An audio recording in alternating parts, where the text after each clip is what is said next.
Vamos supor um cenário hipotético. Vamos dizer que você tem um emprego. Esse aqui é um carro. E a tarefa principal do seu emprego é analisar com muita atenção a superfície de metal externa. Então é por isso que você passa horas e horas analisando portas, capôs, tetos e tudo quanto é parte da lataria de um carro. É um trabalho cansativo, mas alguém precisa fazê-lo. Bom, e a sua missão aqui seria encontrar isso aqui. Encontrar pequenos grãos de poeira e outras impurezas na superfície do carro. E aí, caso você encontre, é preciso tirar esse negócio, porque a superfície precisa ficar completamente limpa para que a tinta da fábrica seja perfeitamente aplicada. E aí esse carro vai para a próxima etapa e aí chega um outro para você fazer exatamente a mesma procura. E assim esse ciclo se repete de novo, de novo e de novo. Basicamente é isso com que o seu emprego se pareceu por muitos e muitos anos. Você construiu uma carreira sólida e construiu habilidades incríveis de percepção com os seus olhos. Até mesmo aquelas impurezas que é difícil de um olhar amador perceber, para você elas não passavam batido. Você via muito onde alguns não viam nada. E bom, assim como a maioria das pessoas do mundo de hoje, você acabava se apresentando primeiro com o seu nome e em segundo com a sua profissão. Você deixava ela definir quem você é. Querendo ou não, você cresceu ouvindo que a sua profissão, de certa forma, acabava definindo você. Não que isso seja certo, mas foi algo que você acabou ouvindo e acreditando. Mas meio que tudo bem, você é muito bom no que faz e as suas habilidades são realmente muito requisitadas no mercado de trabalho. Você se sente ok, porém uma coisa mudou. A realidade é que o mundo sempre tá mudando, mas parece que dessa vez uma mudança em particular parece ameaçar a sua profissão, sua carreira e até a sua identidade como indivíduo. Você então chega para trabalhar um dia na sua empresa como um dia qualquer, sendo que aí descobre que existe um anúncio oficial da empresa, que eles estão dizendo que simplesmente adotaram uma inteligência artificial justamente para fazer o processo que você é responsável. Essa é uma IA capaz de analisar imagens e detectar partículas de poeira, mesmo as que são extremamente pequenas, incluindo as que nem mesmo você é capaz de perceber. Ela parece ser melhor do que você. E aí, vendo aquilo ali, você acaba pensando: bom, acho que é isso, né? A gente vai ser substituído por IAs.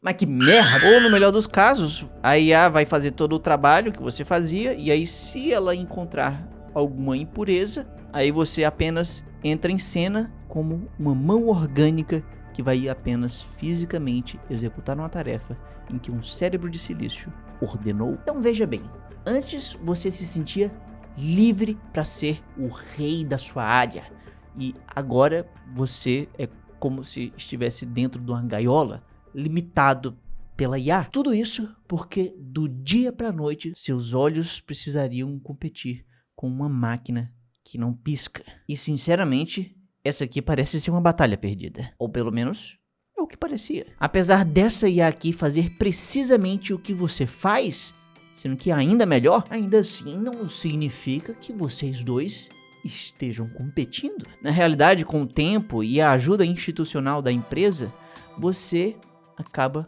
percebendo uma coisa. Você descobre que não faz sentido competir com uma máquina no que ela é melhor. Você tem que então começar a fazer coisas em que um ser humano é melhor. Você foi percebendo que com o tempo, depois que uma IA analisava um carro e acabava descobrindo uma certa sujeirinha, eram os seres humanos que precisavam a partir daí tomar a melhor decisão. E nessa hora que uma decisão humana precisava acontecer, entrava em ação 4 coisinhas que máquinas não são muito boas. Estamos falando de intuição, empatia, pensamento crítico e criatividade. E dessas aqui, vejamos primeiro a intuição. Máquinas são boas em tarefas que envolvem grandes volumes de dados ou tarefas repetitivas. O mundo das máquinas é feito em decisões com dados e é mais matemático e preto no branco. Agora já o mundo humano é muito mais complexo. É cheio de relações humanas, crenças, morais, informações incompletas, ambíguas e contraditórias. Por isso, as decisões feitas por um ser humano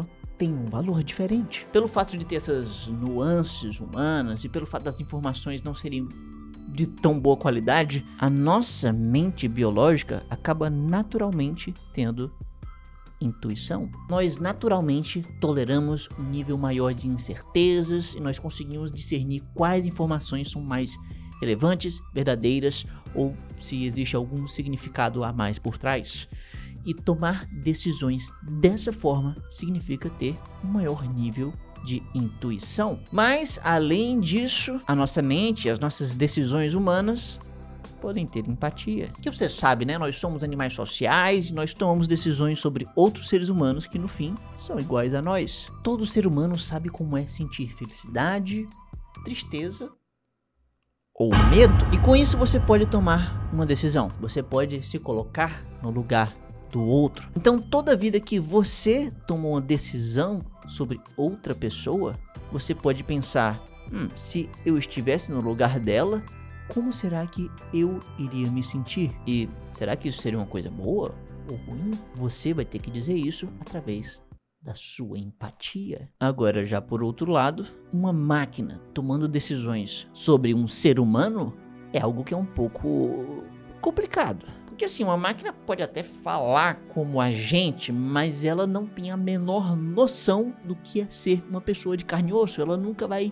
sentir medo. É difícil então sair uma empatia verdadeira daqui. Isso não é igual a isso. É complicado. E o terceiro fator humano é o pensamento crítico. E assim, não me entenda mal, as IAs podem ficar realmente muito boas em fazer certas tarefas. Elas podem acertar e continuar acertando, mas uma hora elas podem cometer um erro. E bom, elas vão errar porque são simplesmente modelos estatísticos.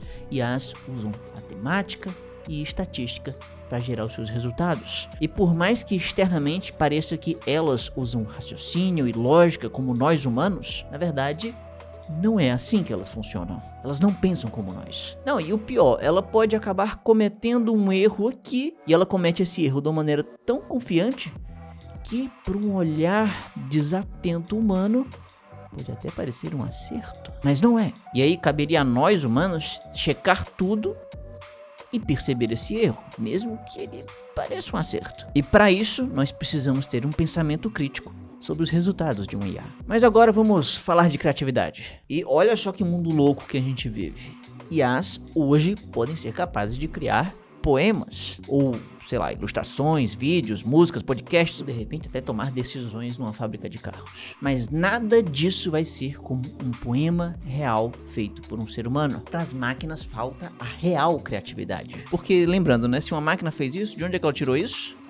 De uma enorme base de dados que ela usou para aprender. Ela viu uma enorme quantidade de poemas, um por um, antes de fazer o seu primeiro. Ou seja, quando ela vai gerar um poema, podemos ver que o resultado é como se fosse uma média do que ela já viu antes, do que já existe. É como se a gente pegasse tudo isso aqui, amassasse, botasse um liquidificador e aí no final nós tivéssemos isso aqui, um poema gerado por IA. Ou seja, um resultado de um poema gerado por IA pode conter vários clichês, fórmulas prontas, estruturas já pré-moldadas e provavelmente menos espaço para o verdadeiro inesperado. E bom, é exatamente no inesperado que mora a criatividade. É por isso que as decisões de IAs nunca serão tão criativas quanto o potencial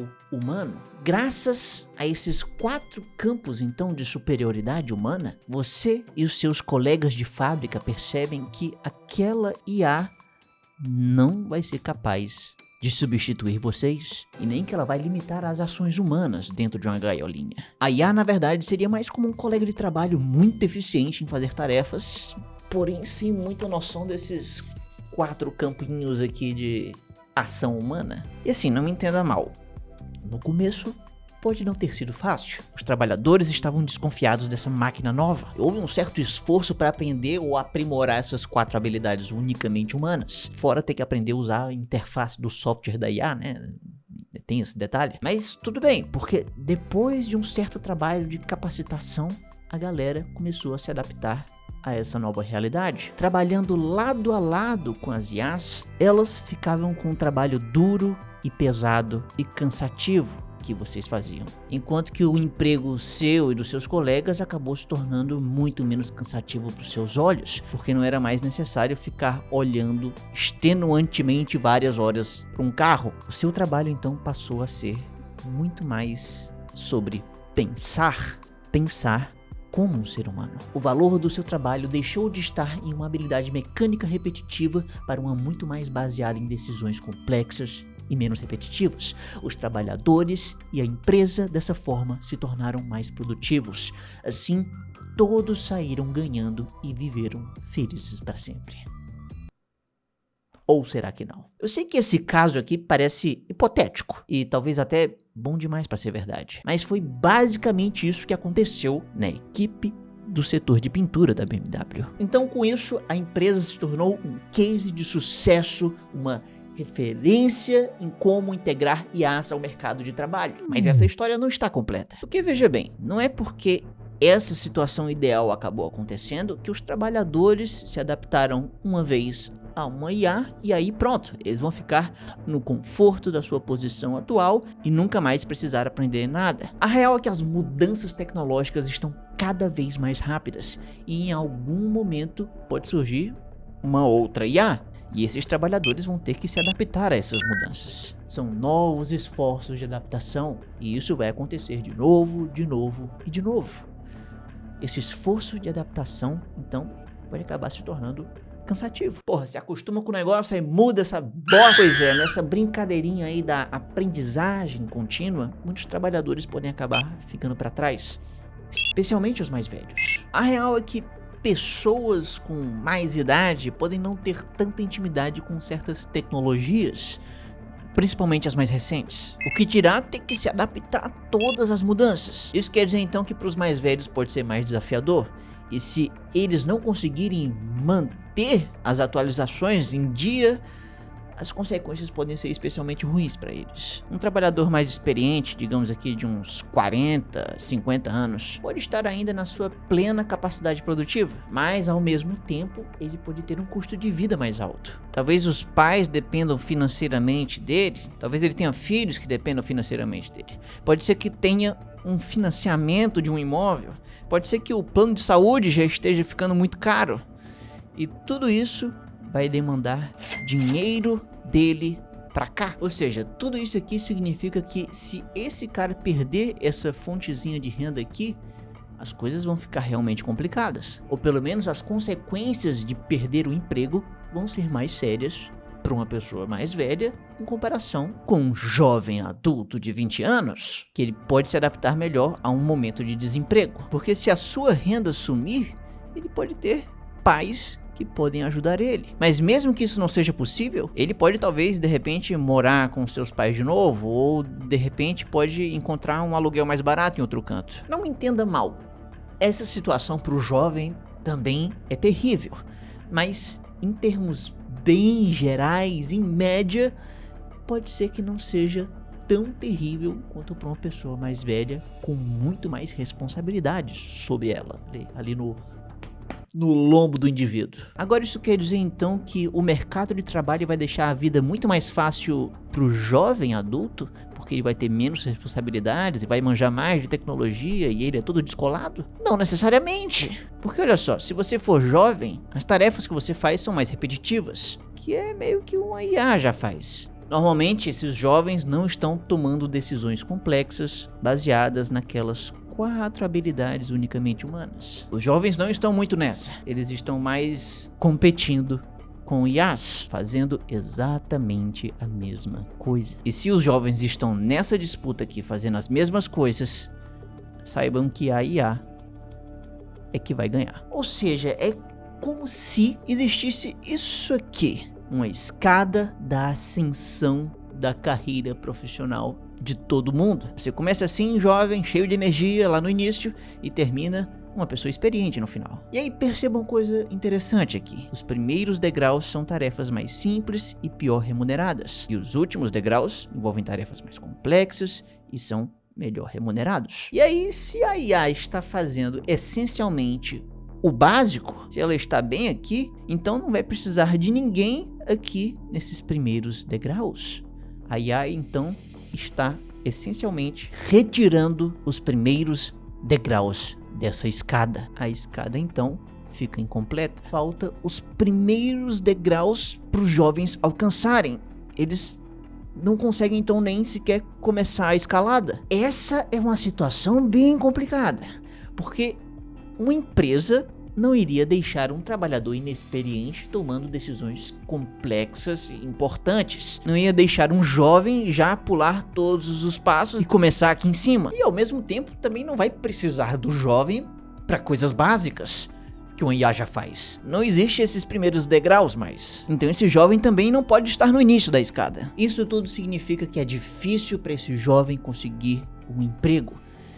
E se você tem uma geração de pessoas que são jovens hoje e não estão conseguindo um emprego atualmente, bom, então quer dizer que lá no futuro, daqui uns 20, 30 anos, você vai ter uma falta de trabalhadores experientes. Porque não vamos nos enganar, aquela pessoa lá no final da escada, experiente hoje, um dia já foi um jovem que teve que usar os primeiros degraus dessa escada. Ou seja, o jovem de hoje é o experiente lá do futuro, que vai tomar as decisões complexas que um IA não consegue. Então, sem o jovem hoje, empresas no futuro vão ter um problema. Uma hora aquelas pessoas experientes lá do topo da escada vão se aposentar. E já que a escada está quebrada, os jovens não vão poder chegar aqui. Então, quem vai ser o experiente do futuro? E para resolver isso, nós temos que pensar de uma forma que nós até agora não pensamos aqui. Até o momento, nós colocamos todo o peso de remodelar o mercado de trabalho em cima de você, do indivíduo, do trabalhador. Porém, essa é uma questão muito mais complexa e precisa de uma ação sistêmica de instituições. Para o próprio bem delas lá do futuro, as empresas vão ter que fazer a parte delas. Elas vão provavelmente ter que encontrar uma solução para a escada quebrada. E para isso, quem sabe, talvez seja uma solução você manter os jovens em cargos iniciais mais voltados para o aprendizado. Agora, é isso que vai ser a grande solução? Eu não sei. Ninguém sabe a resposta ainda. E o pior de tudo é que no fim, a resposta de como não perder o seu emprego para IAs pode parecer meio assustadora, porque ela não depende só de você. Você pode dominar a intuição, a empatia, o pensamento crítico, a criatividade, pode masterizar o aprendizado contínuo de todos esses modelos novos de tecnologia que vão mudando, mas ainda assim, pode ser que a empresa não faça parte dela. Pode ser que, no fim, alguns empregos sejam substituídos apesar de todos os esforços. Em certos casos, IAs vão tomar sim as vagas, ou pelo menos vão reduzir seriamente elas. E esses empregos extintos ou reduzidos podem até ser compensados com novos empregos criados pelas IAs, mas resta saber se essas pessoas que perderam e que vão perder o seu sustento vão conseguir se realocar nessas novas vagas fazendo algo totalmente diferente. E para isso dar certo, vai ser necessário muito mais do que apenas a boa vontade e o esforço de cada trabalhador individual. E individualmente, o CRISPR foi capaz de revolucionar a edição genética. Agora, para saber como que isso foi possível, basta clicar bem aqui, no maior canal de ciência do Nordeste. Estamos há 10 anos trazendo conteúdo de qualidade para você, sem falta. Então, me siga nas minhas redes sociais, se inscreva nesse canal, deixe um comentário e tchau!